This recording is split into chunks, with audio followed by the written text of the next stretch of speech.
Okay, so we lied.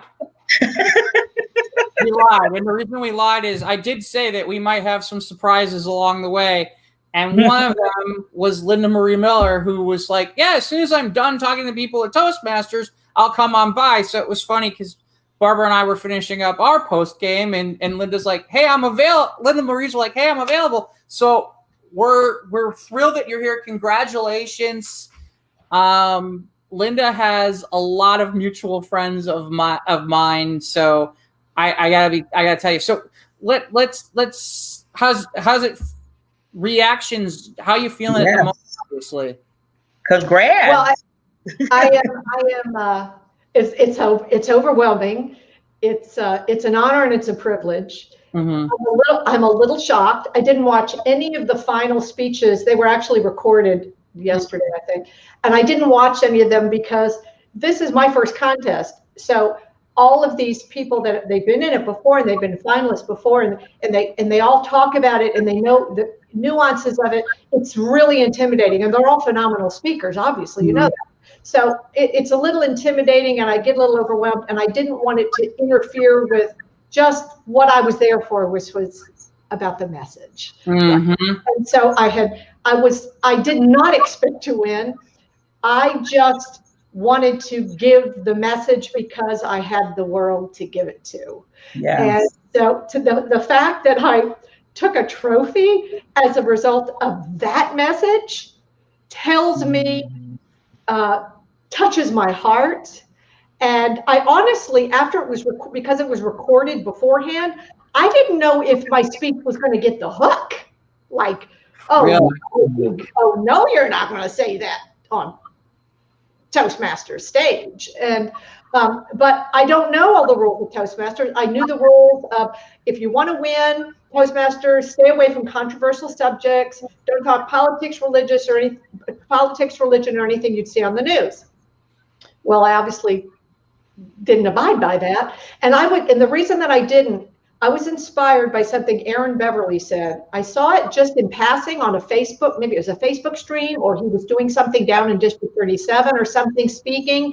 And he said, when are we as Toastmasters going to start talking about the real things we should be talking about? When are we going to go there?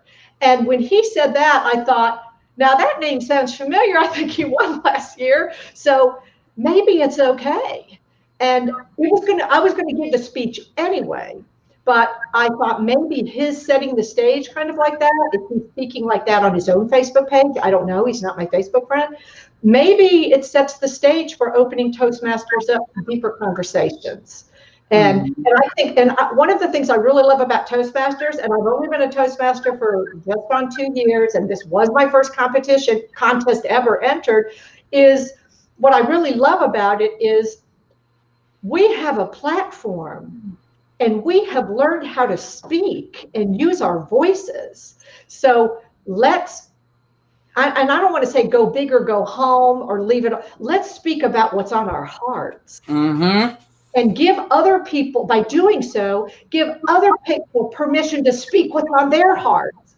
And I thought my biggest risk here, and I tried to give my speech in my area, in my district, and I delivered it 5 times. And I was always interested in a couple of things. And I'll be quite honest with you, there were some white women who were, they didn't like it. One sent me a private message and said, you made me appropriately uncomfortable. And I said, yes, that's what I'm doing. More importantly, I did not want to alienate or irritate or in any way touch the heart in a negative way of Black people. And this is the reason why. I've lived a life of white privilege, and white people have had the stage far too long. And there's a part of me that said, if I could get on the final stage and have my intro be, white people have had the stage far too long, I want to bring on a Black person to speak about what their experience is in the world, right? But obviously this is a contest, you can't do that. So I was really wanting to get feedback to make sure that I was respectful in my delivery of what my experience was and how it changed me. And my thought was, if I can resonate with people that have those hidden thoughts, have that experience I was having, and I'm telling you, my Facebook is blowing up from white people who like, wow, what can we do? What can I do? And because here it is, it's easy to get angry to watch a Black man killed on television by a policeman. That's and scream about it at your dinner table. That doesn't change anything in the world. White people getting angry and white people looking at Black people saying, what do you want me to do? You created it. This is a white people problem. This is not a Black people problem. Your own damn self. Don't ask me, right? So I love your boldness. I didn't include all that in my speech, but I absolutely anticipated that it was too controversial to even play, but definitely not to win. I thought it might be and not even shown. So I was thrilled that it was shown, because I said, once they stream it, they can't take it back, and the world has seen it. So that was it. So just really an honor to be able to spread my message to the world. By the way, do yourself a favor. Go find on YouTube Patrick Hammond's I Fell in Love with a Prostitute, which is a final speech from 2015. You were tame, but your message was amazing. Yeah. I'm going to go find it. Thank you. So trust me, they weren't going to kick you off. Let's talk about something else that amazed me when we talked off screen. You've been a Toastmaster for 18 months. 18 months. Wow. And this is the first time you've ever done an international speech contest. Yes, and I'll tell you what had me say, hey, maybe I could do it. I went to my first TLI because I was an officer in the very first year, because the club I joined was kind of not doing really great. We were on we were getting ready to be put on the no-fly list, or on the whatever. We were double secret probation, not doing well. So the president of the club, who was Tony from my story, by the way, said, hey, won't you come join this club? And hey, by the way, won't you volunteer to be VP Education? So I kind of got the fast track. So you have to go to a TLI. So I went to a TLI in Charlotte, and I chose a session. Each of us said, okay, we're all going to go to different sessions. And I ended up in the session where Kevin Johnson talked about, I entered this speech contest and I made it to the finals. And I thought, here is this guy who, I think he even said, this was my icebreaker speech in Toastmasters. And it was compelling. And I saw myself in him. I said, you don't have to be like someone who gives keynote addresses. You don't have to be a famous public speaker in the world. You just have to have a message and a heart. And here was Kevin Johnson on the stage saying, hey, I did it. And, 3 months later, someone saying, hey, there's the speech, do you want to get in on it? And I did, and then it just kept winning. So there you went. So, but the funny thing was, my fellow contestants have had to kind of bring me along, tell me how it works, because I didn't even know the rules or how it works or what you do. And of course, we were all in the virtual world now. So, and that was a benefit to me, because I didn't have to overcome these people that have been on the big stage and had to now shrink it down into this box. Oh yeah. I didn't have that issue. I've only been in this box, right? So I didn't have to. Right. And some people, and I'll say this, that some people are really great on a big stage. They're very performative. They can, sing and dance. I'm not really good at all that, right? This is you're 3 feet from the person in front of you, sharing a message that you want to hit their heart with, and in a way that it hits their heart and doesn't shame them, but calls forth instead of calls out. right? Is kind of what I was going for. So that was it. So I just joined Toastmasters and I love it. And the bad news is after winning semifinals, I can't get an evaluation out of my home club anymore. They're like, "Oh, we're not touching anything," she said. And I said, "Critique is not criticism. I still need your feedback." So it's like when I said, if we do a round robin, it's like I got nothing. She went all the way, and I got nothing more. So I've got to find some join some different clubs too. That'll give me some great juicy feedback. Well, that seems like a good time for the plug. So we're with Midwest Speaking Professionals, and obviously now people can join us virtually at times. We are a club that's purpose is to help people go from Toastmasters to professional. We do have round robin conversations where we go over things like that. Obviously, we'd love to have you pop in sometime just in general, but you led to the commercial, so we might as well give it. We meet on the first and third Sundays. Why do I want to say Saturday? Sunday from basically what would be your time, 7 to 10 p.m. But yeah, so we do that, and we have people who work on stuff for TEDx, the Moth.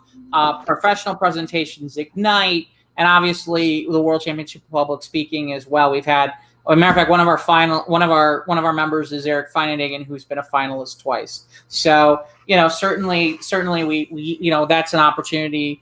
There are such clubs out there. Obviously that was one of the reasons we held today was we want people to see that there's these opportunities, but I'm going to ask you a different question that's going to sound kind of strange to a lot of people, but to me it was kind of cool. You are the last full state North Carolina champion because District 37 is now District 37 and 117. How do you what was your reaction to that possibility? And then now you have two districts who were like rooting for you in some ways, right?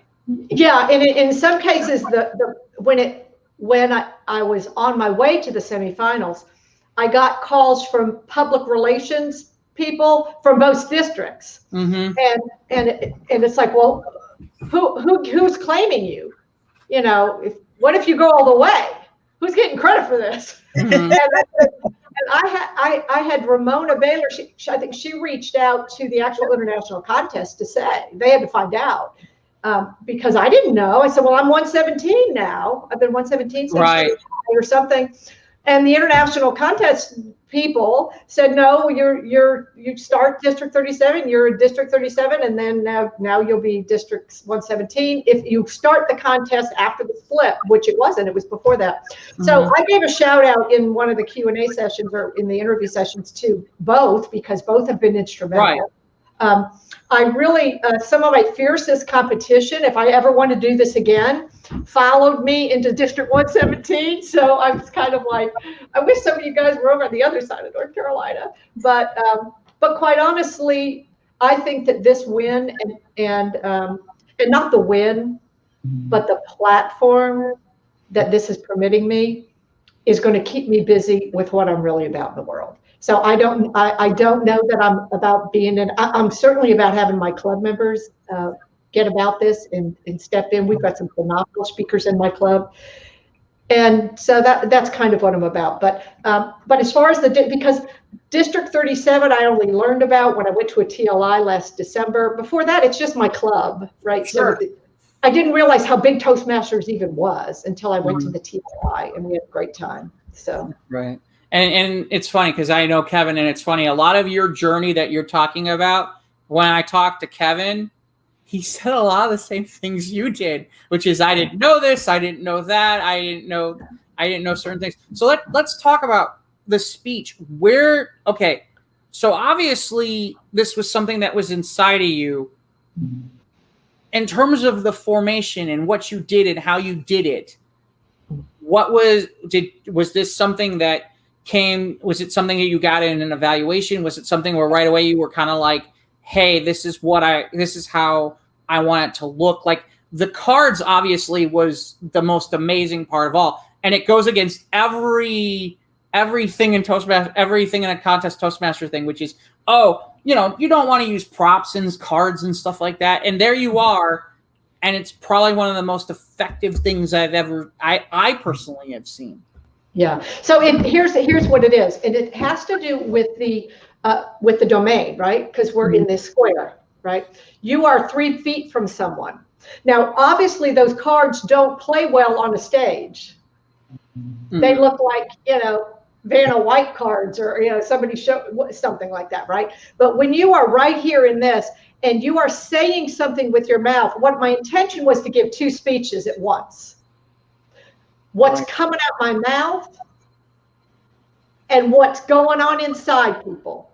Like, people will talk a big game, like they have in this particular issue, they have racism is binary. The KKK is racist. I'm not racist, right? And because they say I'm not a racist, because I'm not in the KKK, they excuse themselves from being responsible for doing anything. Well, because I'm not one of those people. I'm not like that cop. I'm not like the KKK. I'm not a white supremacist. But if I could, through the thought, like almost like a bubble over your head, like when you have a thought bubble that's different from what's coming out your mouth, then it can connect with people. They go, oh, wow, maybe I'm connecting with that. That's me.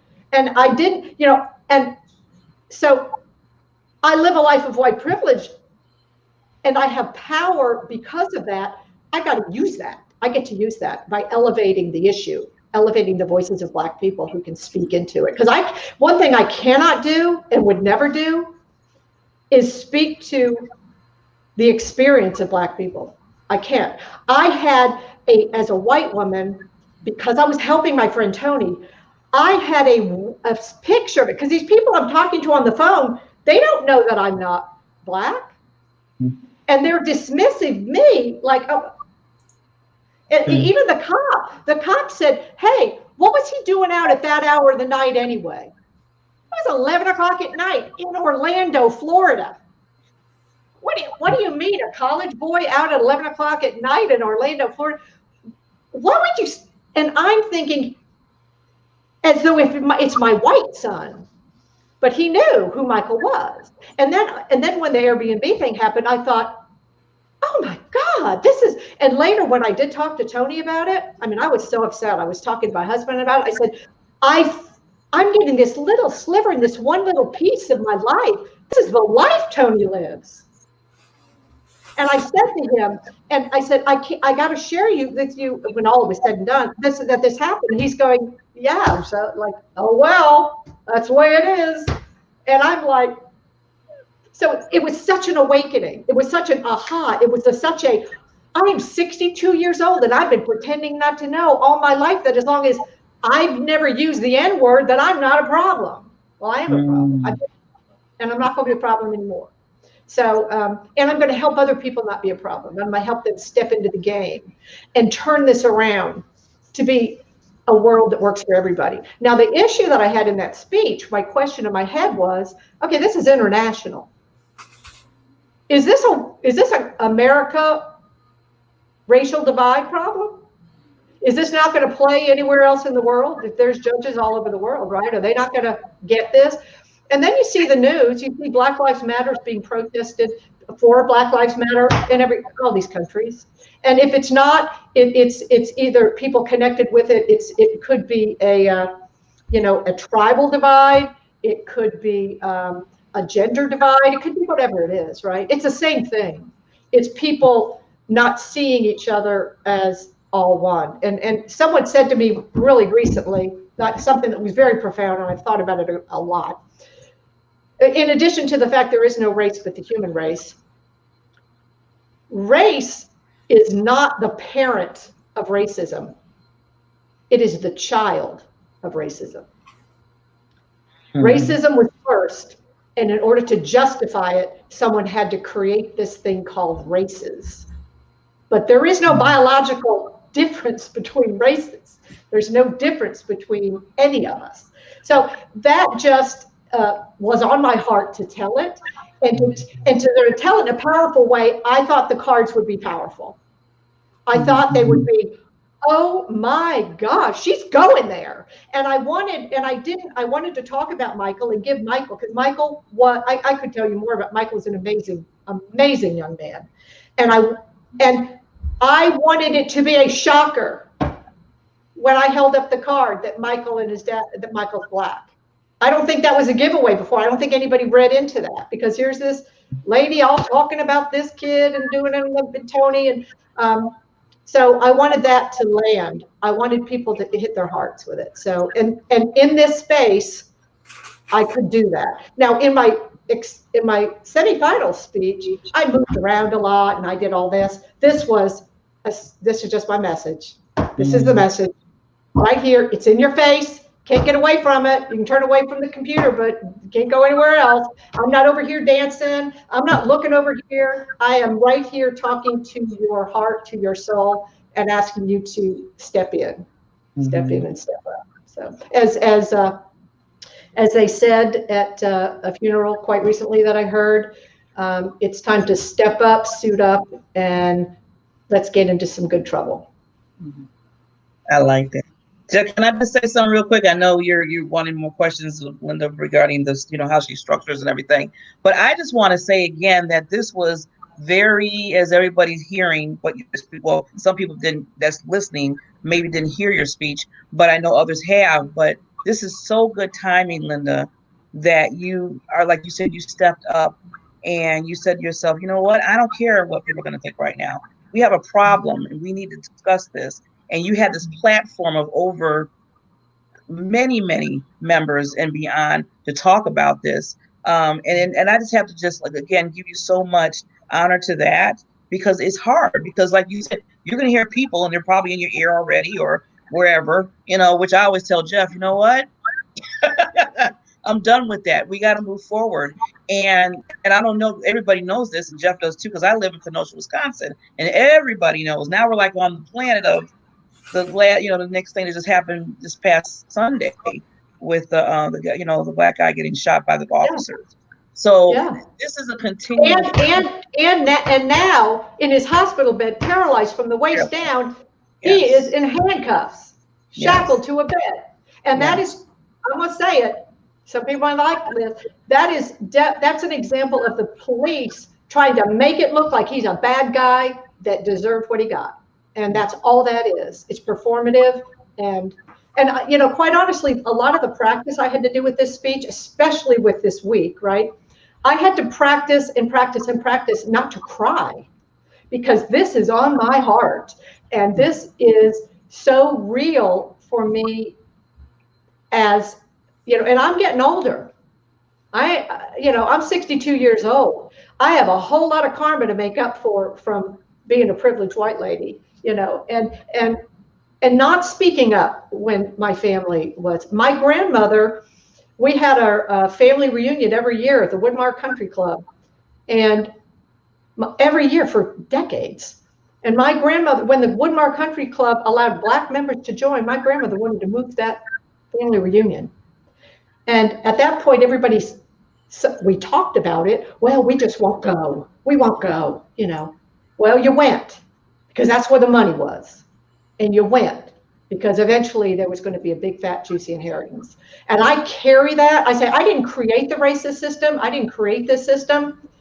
But my silence allowed it to continue uninterrupted. So that's why in my speech, I said, my silence is no longer an option. And the only way to alleviate my guilt is by taking action. That's it for me.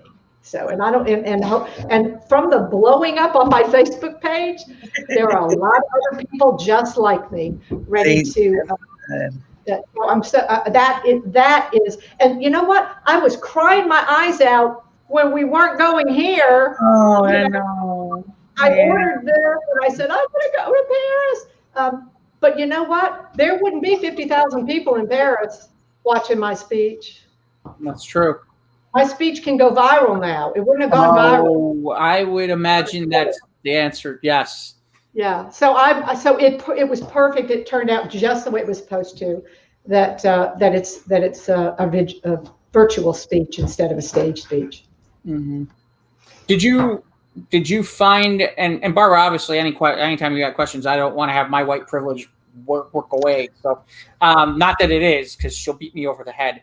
But so you obviously, it seems like it was an advantage for you because you didn't know anything about a stage performance. So really, in reality, your whole thought process was along the lines of, okay, this is the medium, this is how I'm going to use it, this is what I want to do.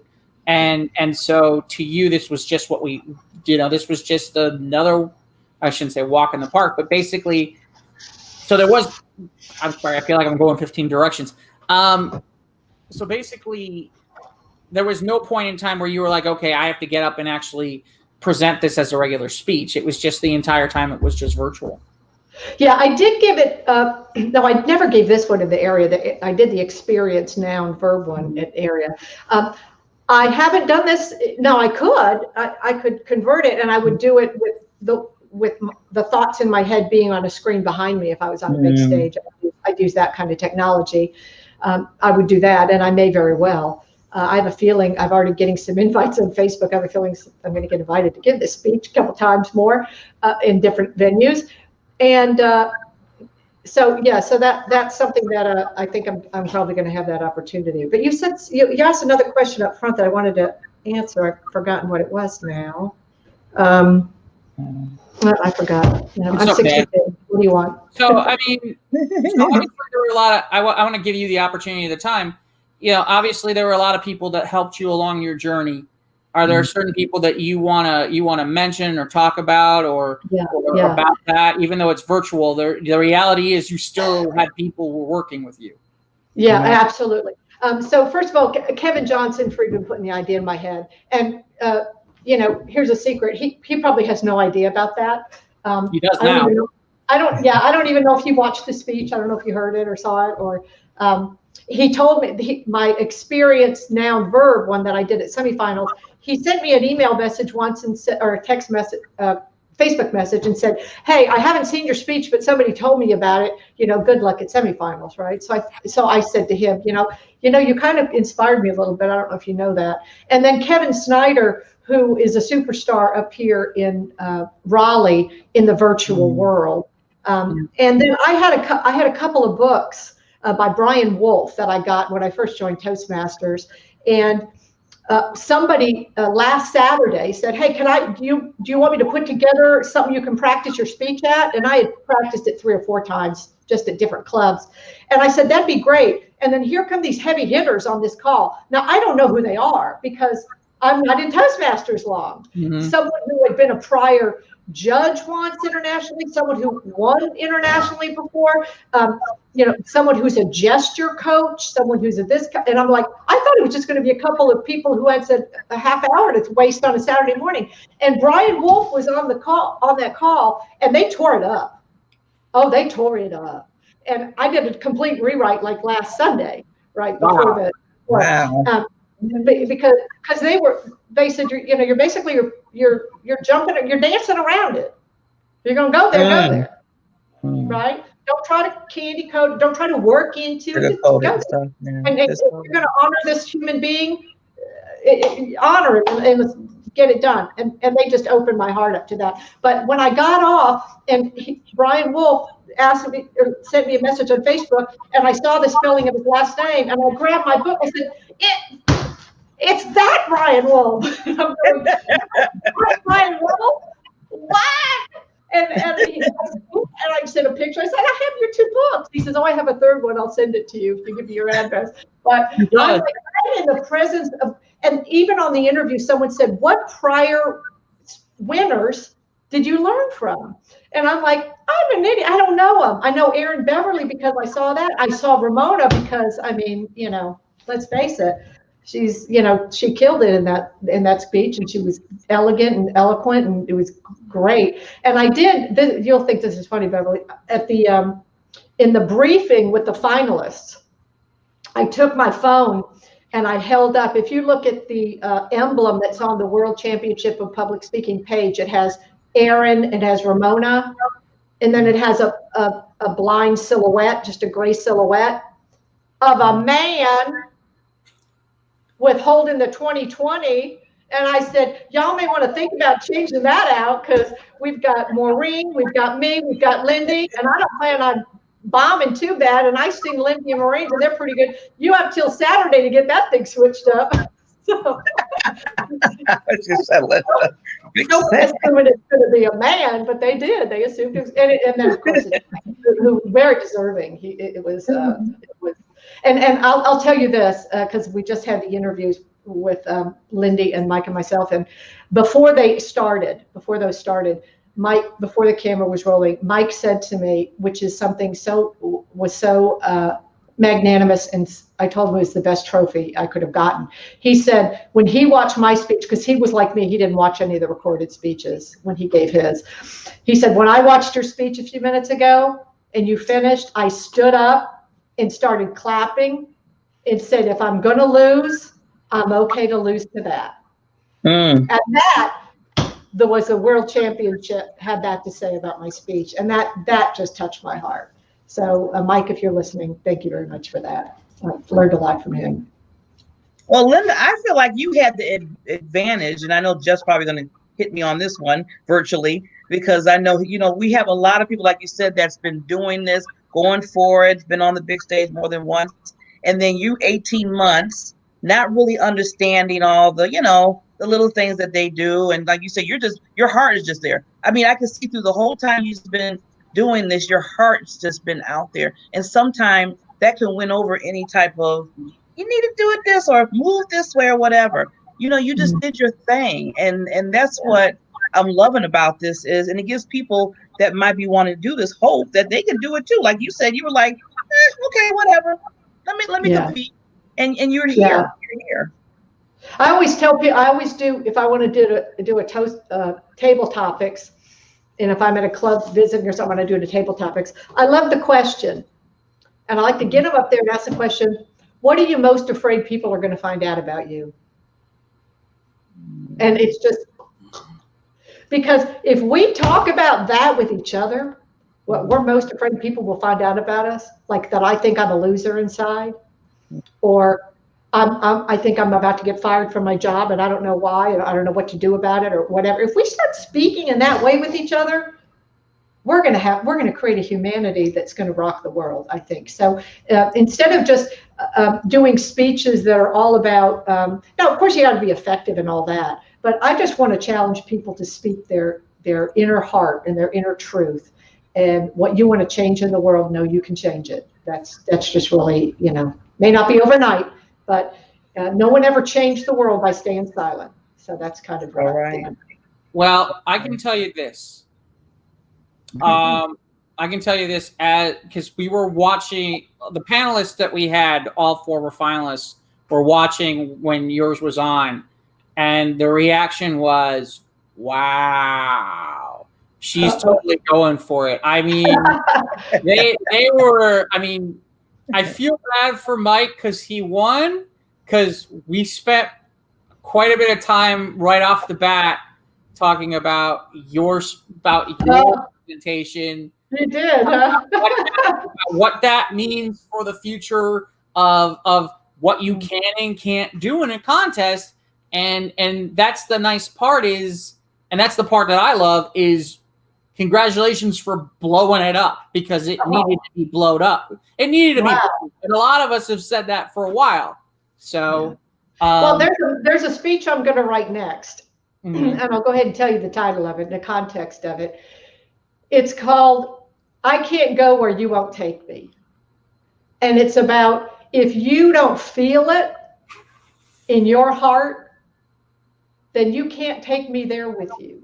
So if you're going to speak about something, let it be the thing that, let it be your juicy juice. Let it be the thing that really charges you up, the thing that you're really either angry about or that you're really passionate about. Because if you don't take me there, I won't go there. And it'll just be another speech I heard, and I won't remember it a month down the road. And that's just the way it is with speeches. And I think that Toastmasters is a real powerful platform to learn how to do that. And I think people do. And I think it's why Toastmasters can change the world. No. I wish I found it 20 years ago. Well, yeah. In the meantime, we're glad you found it now. and certainly this was, like I said, it was truly incredible, and I know that there were people, obviously you'll be able to go back and look at it later because you're obviously on my feed, you can watch them, but yeah, there was a lot of wow. I mean, I got a whole, like you, I got a whole bunch of things with people who were like, she's totally going for it. Oh, wow. All of that kind of stuff. So definitely people are loving it. And like I said, I mean, I think to me, what's cool is, see, a lot of people, and I think it's interesting to me because you are from North Carolina, and there's a real dichotomy down that way too. Having lived down that way, because I'll never forget, I'll never forget when I moved down there, I was waiting for somebody to say, okay, so what y'all want? And the first thing, it was more like a New York accent. What do you want? Because that part of the state is a lot more transplant. Mm-hmm. But if you go further towards Charlotte, your message definitely, the reaction changes. So to me, I'm curious your reaction. Like I said, you had people's reaction where, given that, how did you feel about that when people did have that visceral reaction or along those lines? Well, you could see it on their faces, right? You could see, but I did have someone who had a negative reaction to it, like, well, I don't know, that's not really true. That's not true about me, or that's not, you sure you want to say that? Or, and she came back to me a week later and said, I want to tell you that I can't stop thinking about that speech, and it's in my head, and it has woken me up, and I'm changing, and I want to tell you about some things I'm changing. And she told me some things she's changing in her life. And so sometimes it takes people some time to be with it, because it's we use it. It's funny because in this world of race conversation, we use be more tolerant. Let's be more tolerant. We need to be tolerant of each other. Or we use this really watered down term, implicit bias. It's not really racism. It's just like implicit bias. Those are just pretty white privilege words for what the real problem is, and it's to dance around it. So, I don't want to say shock and awe, but as a speaker, I think there's a tool called a pivot. Mm-hmm. Like, bring them in and they think one thing, and then you pivot. I don't know if you saw my semifinal speech on experiences and a noun and the verb, right? And so it's like la la la, and then bam, like what, right? And so that can get people's attention and put them in a space where a different part of the brain is operating. Like, so you get them out of their heart into their head, then pull them back in their heart. So it's kind of like a dance you do. But there are people, I'm going to get some mail that's probably not going to be nice.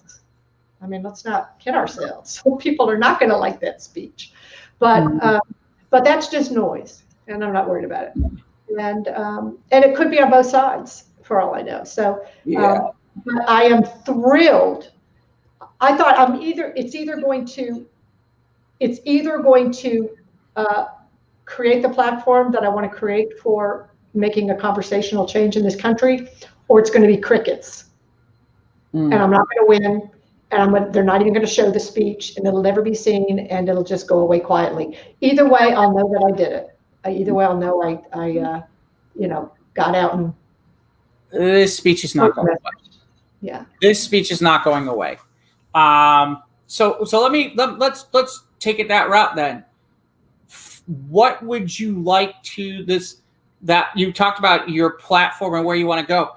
Where do you want this to go, and how do you want this to, where would you like this platform to go, and what is the platform you're looking to create with it? Well, I have a signature program that I created a number of years ago that I have implemented and delivered twice, called Champions of Change. And right now it's in the stages of being rewritten to include this. It's actually a 9-month program that's a corporate program that's to create. And the premise is it creates champions at work You don't need to have people reporting to you to be a leader in the world. That you can be the receptionist, to be the most powerful person in the office. You can be a CEO and nobody wants to follow you. So you know, being a champion is something, and it goes through various distinctions and things like that. So this is a training I'm developing. I have a partnership with me and 3 other partners called, it's a Transformational Learning Consortium. And we are looking at doing a community training. I have a partner that I work with, but for this particular training on race, it's not going to be white people developing it. So I have a number of people colleagues that I have and I'm hoping there'll be more, that will join forces, partner with me to create, and I'm going to call it an inspirational interruption in the world, and a loving interruption. And I told, my mom used to tell me, love looks a lot of different ways. And today it may not feel like love, but it's going to feel like love tomorrow, once you get the message. So that's it. And you can find the details out on a new Facebook page that's been developed called the Shared Humanity Circle. And it's going to be where all the plans get unveiled and revealed to the world. But I'm anticipating, especially with the feedback I've gotten so far, and I literally was getting 100 Facebook. I mean, my Facebook is, I mean, I can't even imagine what it looks like right now, and my email's blowing up. It's going to take me a couple of days just to work through it. I have a feeling this is going to be here to stay, and this is going to be gratefully a shift in the conversation. Maybe it'll get bigger than I'm even. It's definitely already bigger than I thought, because I didn't expect to win. And I think, and here's the thing, it's not about the numbers of followers until you get what it's really all about. Then it's all about the numbers. And that's kind of the way I'm thinking about this. I'm not going after followers just for the sake of followers. Right. Before last week, I had, I don't know, 70 Facebook friends, I think, you know, because I'm just a grandma. That's all I am. We're going to work every day. But this is kind of something that's a purpose for me. It's anyway, so that's it. So stay tuned, and I'm glad you say that you'll think it go viral. And if I can shift and have Toastmasters join me, or if we can, you know, if this can be a community conversation, because really, when you think about it, Toastmasters is one thing that drew me to Toastmasters, and that I love about Toastmasters. It's the most diverse organization I've ever been a part of. And I, you know, I'm a you know, and I showed the card. I've never had a black boss. I've been in corporate America for decades. Right. I have never had a colleague level with me or above me that was black. Wow. I'm in the treasury banking industry. I've never had a banker or a treasury person come in that was. It's like, you know, what's going on? And here's I didn't put this in my speech, but in 1992, I was a director of treasury for a company that owned Denny's, Hardee's, Quincy's, Coco's, Kara's, JoJo's. And back then, y'all are probably too young to know this, but Denny's had this big class action lawsuit against them after the Rodney King beating out in California, because a Denny's manager was making black people pay before they ate, right? Wow. And so they got sued because people were eating and walking out in protest, right, of what was going on out in the streets outside. So Denny's got sued. And we had to, there was, I think 82 million was the final settlement on that. The attorneys, of course, took most of it, but in the class action suit, it became a national thing. And part of the settlement was the NAACP came in and orchestrated a training that every member of the company had to participate in and go to. Whether you were a Denny's manager or a waitress or a Hardee's manager, whatever you were, you had to go. I worked in corporate headquarters. I never went. People that worked with me never went. And although I didn't come up with the tagline, and it was called the Yes We Can training. The Yes We Can training. In the senior finance, it was the No We Can't, No We Won't, and We Don't Even Want to training. Wow. Now I'm here to tell you, I didn't like that. I didn't, and I just played it off like, well, I'm so busy with my work, I don't have time to go to that training. And I knew what they were saying was wrong. I didn't speak up because I was up for a promotion and I wanted it. Mhm. And as a woman already fighting in an all-male world, I wouldn't have been a team player, all this kind of stuff, right? So I stayed silent. On the stage, the NAACP came to that company and gave me an award, the Abrazo Achiever Award, for promoting diversity in the workforce, because I had some amazing Black women that worked for me. I felt like a fraud. It was on 60 Minutes, actually, them being there, doing all this thing.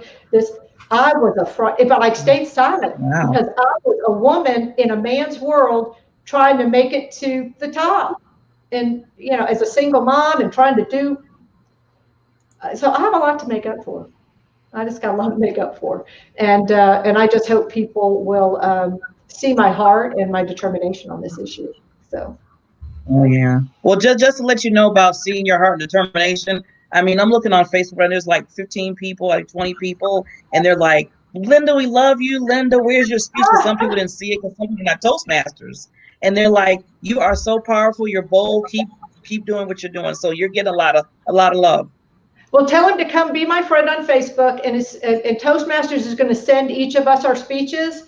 And when they send us our speech, I'm going to put it on my Facebook page, and it'll be streaming there, and they can see it. So tell them, find me on Facebook. I'm easy to find, and send me a friend request, and I'll be their friend, and they can join me in the. I have a feeling I got to you before the rush, because it was funny because I shot you a note right around semis, and it was funny because it was like, I don't really know Linda Marie, but we have too many mutual friends, and I have a feeling that was probably why you were like, oh yeah, I'm going to say yes, because you probably took one look at like, oh, I know all those people, and he's friends with them. So this is funny, Jeff, because I signed up for this pre and post game thing like a week ago. So I was watching the pre-game thing on YouTube, and then so when you sent me the thing in Facebook, I didn't make the connection, and I was thinking, no, I need to go back to that post-game thing. So I came to the post-game thing, and I thought, wait a minute, they're talking about me. Yeah. I said, oh, maybe that's Jeff. I said, I'll go on and tell him I'll jump on if he'll have me. Yeah, no, like we said earlier, it's funny because Barbara knows him too. Sporty King used to be in Chicago before he moved to North Carolina. So, and it was funny, before we came on, you were talking, So yeah, I mean, way too many connections. Like I said, Sharon is somebody seriously, I miss me some Carolina barbecue. I need to find my way down that neck of the woods when all this ends, because it's like, I'm vegan, but I've been vegan for years, but my husband makes a heck of a jackfruit barbecue that you wouldn't know the difference. You would think Carolina barbecue. I was going to say, I've been told it doesn't matter. You can barbecue anything in Carolina, but yeah, no, absolutely.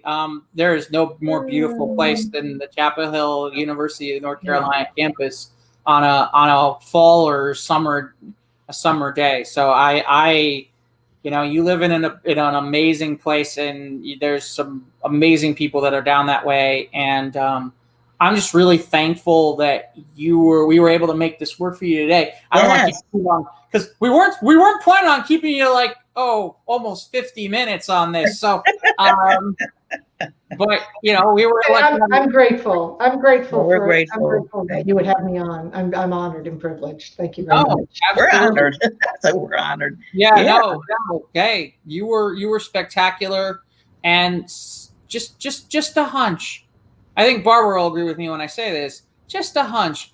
I think it might just go. I think people might be very, very interested in what you had to say, and I think more than a few people are going to watch it. Yeah. Thank you. Yeah. Thank you. A big hunch. A big hunch. By the way, when Barbara was talking about this, she told me this the other day. Are you still stuck in lockdown in Kenosha? Yeah, we're on. We've been on curfew for now a week. Tomorrow's supposed to be the last day, but now I heard that they might be increasing it for another week because things happen after the fact. Yeah, so we got to be in the house by 7:00 p.m. every day. Yeah. Well, do stay safe. Stay safe from. Thank you, Linda. Yeah, it's everything else. And so yeah, and Linda, I did tag you on this, and oh, by the way, I did tag Aaron Beverly and Kevin Johnson. So that if they paid attention to the fact that I tagged them and told them to go watch it, they'll have heard what you had to say too. So well, maybe Aaron Beverly will be my friend. Kevin Johnson's my friend already. Maybe Aaron will be my friend on Facebook. Yeah, well, I have a feeling he will be. So absolutely. You got a lot of friends. Yeah, you're a lot of friends. Any final thoughts that you want to have before we end this thing? No, just thank you so much for having me and for listening to me run on and not counting my ums and ahs and so's. And I don't think that was really important. I mean, I know it's important because we're Toastmaster, but right now it's free for all. Yeah. No timer either. You didn't put a timer on me. No. Nope. No, and in fairness, it's funny here. This is the perfect segue. At Midwest Speaking Professionals, we don't worry about we don't have an counter. We don't have a grammarian. We do have a timer. We do have to listen to them sometimes because, quite frankly, otherwise we run long and people get upset. But I've been guilty of running long on time, and there's that. But certainly people can check it out. And the crawl is when our meeting times are in terms of Central Time. And as I mentioned. I do want to mention it again. On October 18th, we're going to have Lois Creamer, who wrote Book More Business. Her clients include the likes of Jack Canfield and Patricia Fripp, and she's helped them with their ability to book more business. And she's going to be with us for at least an hour for that thing. And then Barbara, are you putting up the other thing with the free gift for the speaking thing? And obviously, if we need to, we can get it to Linda Marie. But thank you so much for joining us and coming on. And I kind of laugh. You're like the third. You're like the third finalist who told me, "Oh, I signed up for that thing, but obviously I was a little bit busy." So, good to know that all the finalists were like wanting to be a part of things. So yeah. Thank you so much. We appreciate it. Have a great day. Enjoy yourself. Thank you, Linda. And get ready to deal with the onslaught of email and mail and everything. But, You're going to be an assistant. Yeah. Thank you very much. Have a great day. Make sure and find you an assistant or something. Okay. All right. Bye-bye. Have fun.